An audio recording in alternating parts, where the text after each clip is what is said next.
আজকে আপনাদের দেখাবো ট্যাঙ্কের অটো সুইচ ফিটিং। খুব সহজে ভিডিও দেখে নিজেই করতে পারবেন।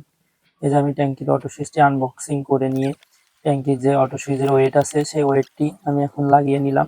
নিয়ে ট্যাঙ্কির ভিতর থেকে বাইরে তার বের করে নিলাম। ট্যাঙ্কির ওই যে ওভার পানি যাওয়ার যে সিটটা আছে সেটা দিয়ে। এখানে 3টা তার থাকবে সুইচের। এই সুইচটা 2টা কাজ করে। একটা হচ্ছে নিচেই দিলেও মোটর স্টার্ট হয়, ভোল্ট দিলেও, তাই এইটা দেখে আপনারা লাগাবেন অবশ্যই। এখানে লাল আর নীল তার আছে, এখানে সবই কিন্তু কারেন্ট, সেটাতে আমি কানেকশন দিয়ে দিলাম। মনে করেন এইটাই সুইচ, মেন লাইন আসবে নিচের থেকে, ঠিক আছে।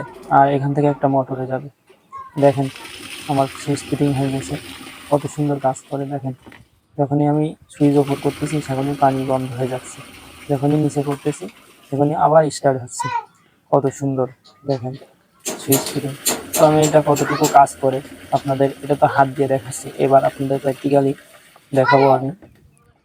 দেখাবো যে আসলে কতটুকু কাজ করে।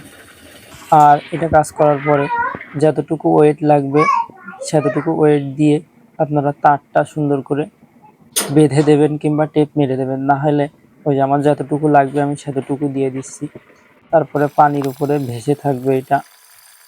তারপরে ট্যাঙ্কি যখন আস্তে আস্তে ভরে যাবে অটোমেটিক সুইচটি ভেসে উঠবে, তারপরে আপনাদের মোটরটা অটোমেটিক বন্ধ হয়ে যাবে।